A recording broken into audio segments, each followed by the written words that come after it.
जय Hind defence aspirants. आज के इस वीडियो में मैं गुरकीरत कौर आप सभी से बात करने वाली हूँ एक इम्पॉर्टेंट क्वेश्चन जो आप सभी लोग मुझसे कमेंट सेक्शन में पूछते हैं। आपका क्वेश्चन होता है with reference to hair policy of female officers in the Indian armed forces. जी हाँ, यदि आप भी इच्छा रखती हैं इंडियन आर्म्ड फोर्सेस को ज्वाइन करने का ऑफिसर कैडर में, तो आज का ये वीडियो आप सभी के लिए खास स्पेशल होने वाला है। अक्सर फीमेल्स बहुत ज्यादा समय अपने हेयर केयर, अपने हेयर रूटीन्स में स्पेंड करती हैं। उन्हें बहुत अच्छा लगता है डिफरेंट तरीके के हेयर स्टाइल्स कराना, हेयर ट्रीटमेंट्स कराना, जिससे उनके जो हेयर्स हैं वो बेहतरीन लगे, बिकॉज एक हेयर्स आपकी ओवरऑल पर्सनालिटी को डिफाइन करते हैं। लेकिन जब बात इंडियन आर्म फोर्सेस की होती है, वहां पे बतौर ऑफिसर जब आप ज्वाइन करते हैं तो इंडियन आर्म फोर्सेस के सर्टेन रूल्स होते हैं हेयर पॉलिसीज को लेके। आज के इस वीडियो में मैं फीमेल ऑफिसर्स ओरिएंटेड इस वीडियो में हेयर पॉलिसी का डिस्कशन करने वाली हूँ। बात जब इंडियन आर्म फोर्सेस की होती है तो हमारी इंडियन आर्म फोर्सेस 3 टुकड़ियों में डिवाइडेड है mainly, that is Indian army, Indian navy, Indian air force. इन तीनों ही सैनिक टुकड़ियों के काम अलग अलग होते हैं, काम करने के तरीके अलग होते हैं, लेकिन विजन होता है एक, दैट इज भारत की रक्षा करना।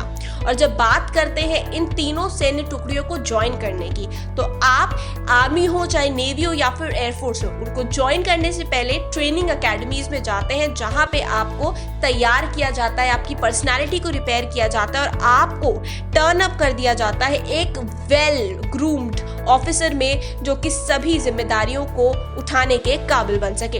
तो जब बात करते हैं इंडियन आर्मी की, तो इंडियन आर्म फोर्सेस में जो आपकी ट्रेनिंग होती है आर्मी के तहत, वो आपकी जो ट्रेनिंग अकेडमीज होती हैं OTA चेन्नई में होती है, राइट। जब OTA चेन्नई की मैं बात करती हूँ तो वहां पे ट्रेनिंग के दौरान फीमेल एस्पिरेंट्स को हेयर्स रखना अलाउड नहीं होता है। जी हाँ, दैट मीन्स लॉन्ग हेयर्स रखना अलाउड नहीं होता है। वहां पे you are suppose to get a military hair cut in order to pursue your training. तो अगर आप इंडियन आर्मी के तहत OTA चेन्नई को ज्वाइन करते हैं तो आप अपने लंबे बालों का ख्याल छोड़ दे, बिकॉज वहां पे आपको मिलिट्री हेयर कट लेना पड़ता है।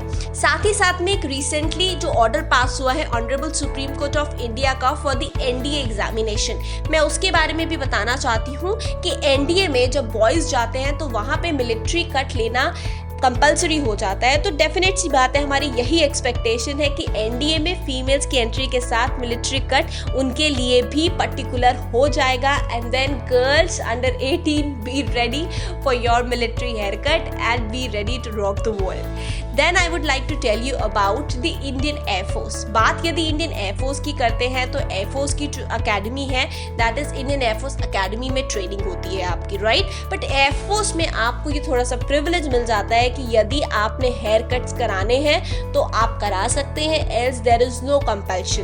बट यस, डेफिनेटली वहां पे ये भी बताया जाता है कि आपके जो हेयर्स होते हैं वो नीटली टाइड होने चाहिए as per the parameter and as per the policy of the Indian arm forces. So girls, those who are going to join the Indian air force, आपको यहाँ पे थोड़ा सा प्रिविलेज मिल जाता है। बात करें अगर हम इंडियन नेवी की, तो इंडियन नेवी में महिलाएं जब ज्वाइन करती हैं ऑन द ऑफिसर कैडर, वहां भी ये कंपल्सरी नहीं है कि आप मिलिट्री हेयर कट लें। You are suppose to tie a bun in a neat manner और whatsoever hair style you are keeping, most preferred is the bun, and उसको आपने नीटली टाई करना है। आपके जो हेयर्स हैं वो कहीं से भी आउट नहीं होने चाहिए, आपके फेस पे नहीं आने चाहिए, बिकॉज आप जब अपना बेयरिंग करते हैं, ड्रेसअप करते, so you should always look like an officer, right. तो ये तो थी तीनों ही टुकड़ियों के hair policy with reference to the female entry, right. यहाँ पे मैंने कवर किया ग्रेजुएट एंट्रीज को भी, साथ ही साथ में मैंने NDA फॉर गर्ल्स की एंट्री को भी कवर कर दिया। अब बात कर लेते हैं हेयर पॉलिसी में रिलैक्सेशन की। देखिए, यूँ तो एयरफोर्स और नेवी में कोई कंपल्शन है नहीं है कि आपने हेयर कट कराना है, लेकिन आर्मी में ये कंपल्शन है। बट यहाँ पे भी आपको रिलैक्सेशन मिल सकता है यदि आप एक सिख फैमिली से बिलोंग करते हैं। तो जितने भी सिख ट्रेनीज होते हैं उन्हें ये रिलैक्सेशन मिलता है कि वो अपना हेयर कट ना ले, because in the religion of Sikhism hair cut is not allowed. So the Indian arm forces respect the spirit of religion of other people and the people joining from different religions and with reference to religions जिनके कुछ traditions होते हैं जो follow हो रहे हैं, वहाँ पे इंडियन आर्म फोर्सेस रिलैक्सेशन देता है। अगर आप उन रिलैक्सेशंस के बारे में और डिटेल में जानना चाहते हैं तो वो मैं अपनी नेक्स्ट वीडियो में कवर अप करूंगी, लेकिन उसके लिए आपको मुझे कमेंट सेक्शन में बताना होगा कि वो वीडियो देखना चाहते हैं आप। साथ ही साथ में उस वीडियो में मैं आपको बता सकती हूँ जितने मेल ट्रेनीज हैं of the Indian arm forces उनके लिए बियर्ड एंड हेयर पॉलिसीज क्या क्या होती हैं और क्या क्या रिलैक्सेशंस दी जाती हैं by the Indian arm forces. So hope my dear girls, now you all are activated, so now keep preparing for your upcoming defense examinations and do rock the world by achieving those beautiful stars on your shoulders and wearing that beautiful uniform that you always have aspired of. Thank you. Jai Hind. अगर आपने Centurion defence academy के YouTube channel को subscribe नहीं किया है तो अभी subscribe करें और बेल आइकन दबाएं ताकि लेटेस्ट नोटिफिकेशंस आपके पास सबसे पहले पहुंचे।